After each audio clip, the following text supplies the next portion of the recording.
There's over 1,000 power sale properties listed on the Toronto Real Estate Board? No, that's what they want you to know, but we're going to dive into it and more with our good friend and mortgage broker, Mr. Dion Beg, right after this.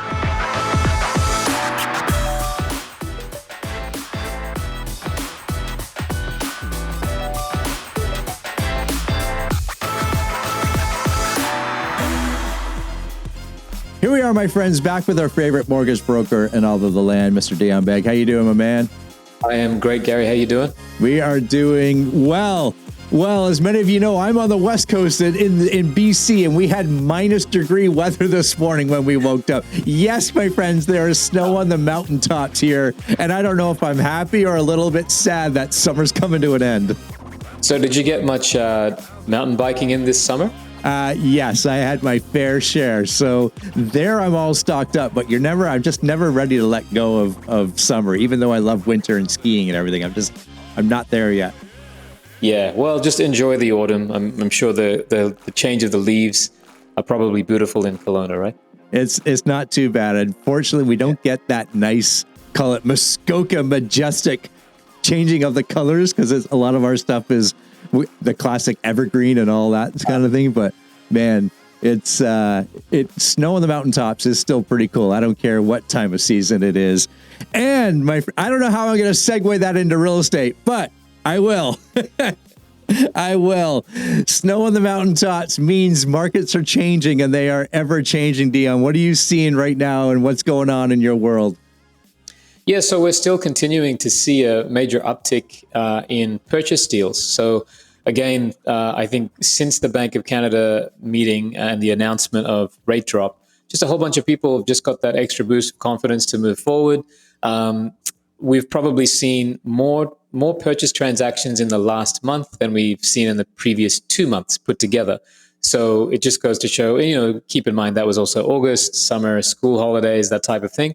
But we're definitely seeing an uptick in purchase deals. Yeah, I was doing some research for one of our clients yesterday, and excuse me, we're seeing it ever so slightly on the little market of Stouffville that I always keep a track on, of course. The prices, it's interesting. The prices increased ever so slightly. And I mean, an up on an average of $15,000 to $20,000. So we're not talking big movements or anything like that, especially when the average price there is about 1.2 and change. Okay. However, in little pockets, the number of sales were down, but the price was just up ever so slightly. And it kind of sends mixed emotions or mixed signals, I find. And you and I are going to talk about, the number of power sale properties. That's coming up later. We're going to cover that and some of the information about that. However, it's really, really important to really focus on your, I don't want to say tiny market, but your pocket that you are purchasing or selling in, and that type of thing. And Dion, one of the things that you were talking about, excuse me, one of the things we were talking about offline is both of us have a number of clients that own property, especially over the COVID years, outside of the city centers. They wanted their acreage. They wanted to stretch and let their dogs run, if you will. And when it comes to now selling or exiting those properties as people are moving back closer to work, which we've covered many times, that comes with a different set of troubles or obstacles, we'll call them, that you got to be aware of, especially not only from the selling side, but Dan, more from the letting side. Talk to us about what that looks like when we're selling our acreages. Yeah, so when you're going to sell or purchase a property that's outside of your standard subdivision, depending on how far away you are from that major center, lenders sometimes have adjusted criteria, and maybe a little bit more scrutiny comes on these types of properties. So there's a whole bunch that we can talk through here, Gary, but let me just start with acreage, okay? So let's say you're going to go buy a property, and you're buying a property that's sitting on 50 acres, okay? It's beautiful, it's out there, it's a beautiful home. What a lot of people don't know is that as much as you're buying 50 acres, when a bank goes to assess the value of the property, they're usually going to find the main house that you're going to be residing in, and they'll draw a circle around that house of a radius of 5 acres. So they're going to take the immediate 5 acres that surround that main building, and then they're going to assess the property based on that amount of land. So regardless of whether you're sitting on 50 or 200 acres, they're going to be looking at that immediate 5 acres. And so I know that for you as the buyer, you value the entire 200K, but from a lending perspective, they're going to be looking at just that immediate 5 acres. There are some lenders who might push that out to 10. And so what you need to be comparing your comparisons to when you're doing your CMA, when you're purchasing, is what has sold recently in the neighborhood and as small as 5 acres, okay? Because your house will be compared to that smaller property that had just the 5 acres. It's interesting, and we often talk, especially when we're buying, and most definitely when we're selling. Well, Gary, I have 10 acres. It's got to be worth more than the home down the road with 7 acres or 5 acres. And you know what? Usually it's not. It's very marginal of what that extra acreage is will be from a residential value of what that looks like. And it's just it's interesting as people look at that. Well, what's the big difference? It really comes down to the leverage of the lending side. When you take that back to a subdivision, right? A 50-foot frontage versus an 80-foot frontage. We all know that the 80-foot frontage is going to be acknowledged as a larger property and likely going to be valued higher. But that same marginal increase when it comes to acreage isn't the same. Yeah, exactly. Okay, I know this is a slippery slope. And we want to navigate it somewhat when we're buying and selling acreages, but there's much more than just an acreage of 10 acres. There's no services out there, meaning your city water, your what's the word I'm looking for? Your plumbing, your septic, and all that kind of stuff. How does that factor into the lending side, and does that throw any curveballs? Yeah, so when we're going out of town, in many cases, you will have well water and a septic tank for wastewater. And so these things are looked at very closely by lenders. It's interesting to say that the major banks are generally fine with these types of setups, and they'll still lend in most cases all the way to, say, an 80% loan, which is standard. And even, CMHC and insured mortgages will go all the way to the 95% loan. But when we step out of major bank territory, and let's just say for whatever reason, you don't qualify there, we have to go to B lending or some kind of alternative private lending, those lenders actually put a lot more weight of their decision on the property that is being purchased. And so we often see, whereas in, say, a major subdivision, a B lender would be okay lending to 80%. When we step outside of that zone, they might drop that down to 75 or even 65%. So the down payment, you thought you were going to put 20% down, now you might need to put 35% down, simply because the property is on well and septic. So a quick example that I'm working on right now, Gary, is a client of ours was looking in the city of Peterborough. We'd sent them out shopping. They're going to be buying, and we'd done the math, and yep, 20% down was doable. But then when they finally found the property, it was a little bit outside of Peterborough. And the first I came to learn of it was when they sent me the MLS listing. I said, Dion, we purchased this one over the weekend. And when I did the math and I looked on Google Maps and I figured out, okay, technically it's Peterborough, but it's about 30-minute drive outside of the city of Peterborough. That's when everything changed. That's when the loan to value, which they thought was going to be an 80% loan, dropped to a 70% loan. And again, they're with alternative lending. So thankfully, they were able to make that work. But when you're stepping outside the zone, please keep your bank or your mortgage broker very much involved in the MLSs, and make sure you send them those copies of those MLS listings before you go and make those offers, because if they fall outside of a certain zone, it might require more down payment. Yeah, exactly. You just reminded me of, I did a transaction where I was actually representing both sides, the seller and the buyer, many, many, many, many years ago. And it was on acreage, had your primary residence, and then a big workshop, and that type of thing, and an outbuilding. We'll talk about that in just a second. However, it was the septic that got us hung up on the transaction. And because the septic was about 50 years old, and most septics have an age range of about 35 to 40 years, they couldn't get lending on it.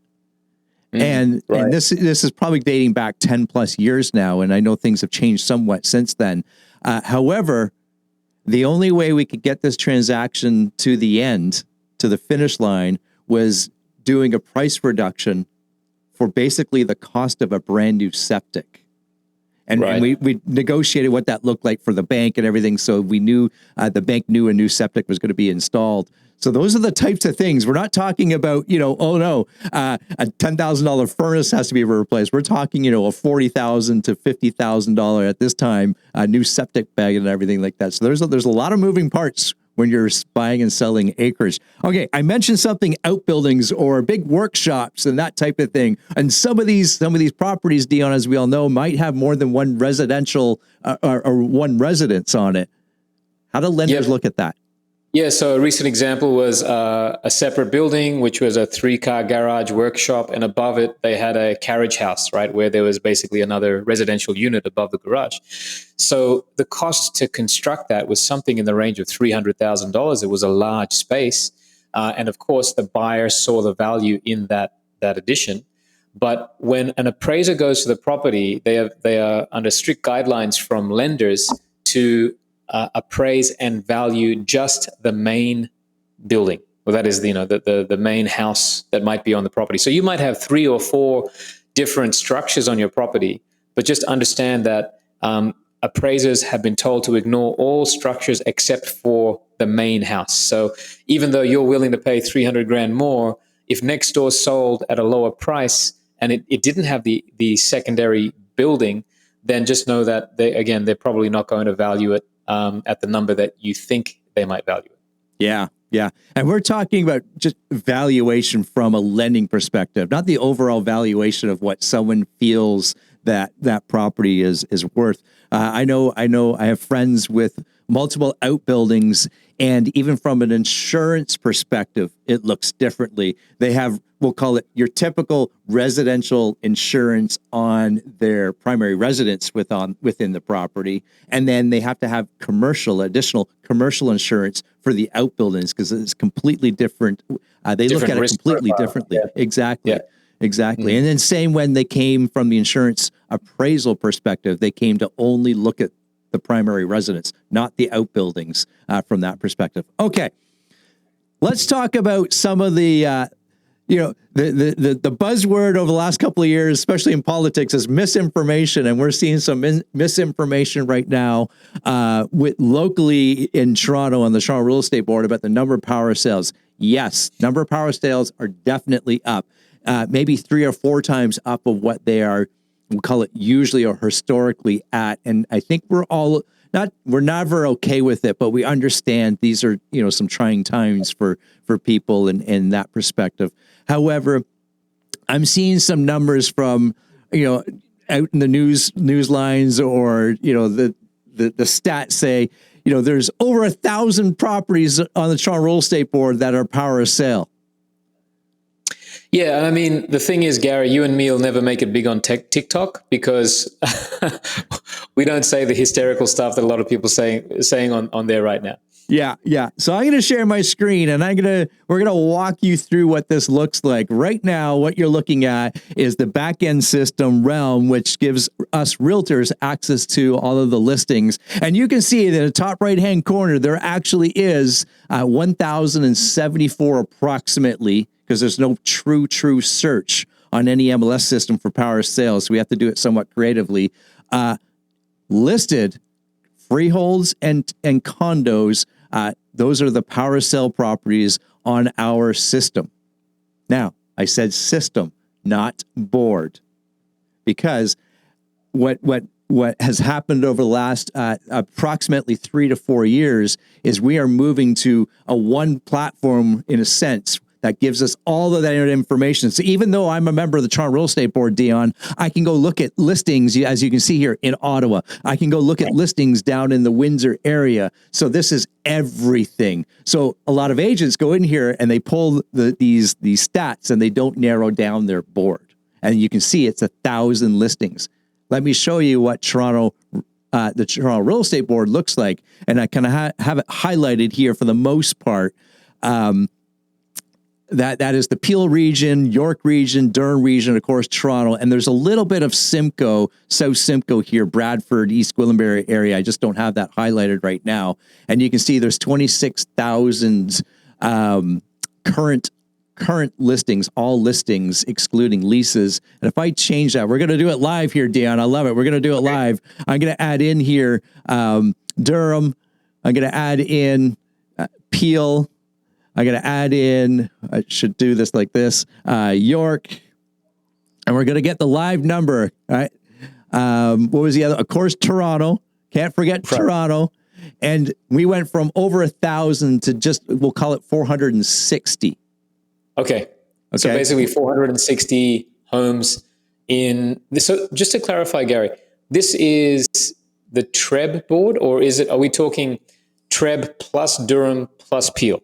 No, on TREB, Toronto Real Estate Board, it is always or historically been York region, Durham region, Peel region, and the City of Toronto region. You can kind of see the highlighted here borders, if you will. That's typically the Toronto Real Estate Board, and you can see 460 power of sale listings approximately. So I think for the layman, it's pretty much what most people would refer to as the GTA. The GTA. There you have it. That's a fair way to say it. I'm going to also do some math. So 460 divide by 26,000, 458 for those that like exact numbers.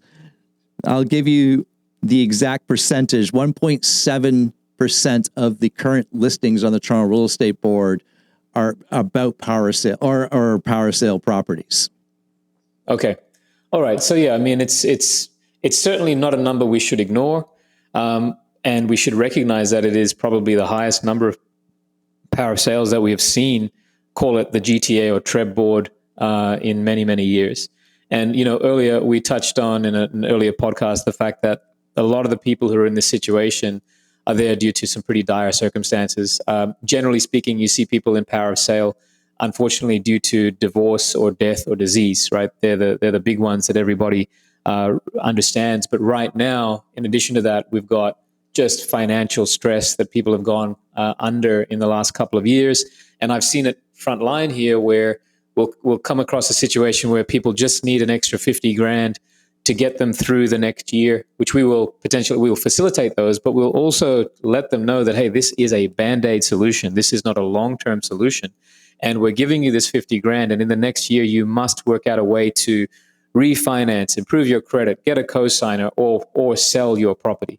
And so some of those people, sometimes with the best of hopes, but without any real action, end up at the end of the 12 months, and they might be there going, okay, I didn't do any of those things, and now I'm really struggling. And that's why some people end up in these situations where, they knew it was coming, and they could have taken action, but they didn't. Yeah. Yeah. Well said. And of course, we're going to keep our eye on this because we know the industry that we're in, and you lived it primarily, 4 or 5 years ago, where you, I'm not saying you, but the mortgage industry and realtor industry, we put this on ourselves too, myself as well, help people move from home to home and took those 5-year terms, and those are all coming up for renewals, and we'll see what that looks like over the next several months. We're in it now. We're in the thick of it now, and it'll be interesting to see what happens. And I know people are looking at that. Yeah. I'll just touch on that again. This is a real story from this week. I'm speaking with a lady who got divorced a couple of years ago. At the time, interest rates were high. They're in the 5.5% range with a major bank. And she's coming up for renewal in the next little while. And fortunately, we're going to be able to get her rate to drop down. And she was worried about trying to renew at the same rate and the same amortization and make payments. And fortunately, we're going to be able to ease that payment by about $600 a month. So, guys, if you're approaching the maturity of your mortgage, don't wait until 30 days before. In this case, she's reached out 4 months in advance, which is great. She's renewing in February. It's now October, and we're going to be able to put together a plan and get rates locked in now that will still be good in February. And if rates drop, then we'll get those lower rates. But don't wait till the last minute. If you think that you've got some financial pressure, the time to search for solutions is not when your mortgage is mature, not when the bill collector is at the door but in advance of that. So just feel free to reach out for a conversation. Yeah, well said, well said. My friends, there's lots of information out there, and we appreciate you sticking with us and going through some of this information on a weekly basis. This is important information because these are big decisions that you and your loved ones are making. Whether you're a realtor, a mortgage broker, or you are a buyer or seller, make sure you're in the know when you're making these decisions, my friends. Dion, how do people get a hold of you? Yeah, you can find us online at kangamortgage.ca or Instagram at @DionBeg. There you have it, my friends. That's Dion Beg. Of course, I'm Gary McGowan. We'll see everybody in the next episode. Goodbye for now.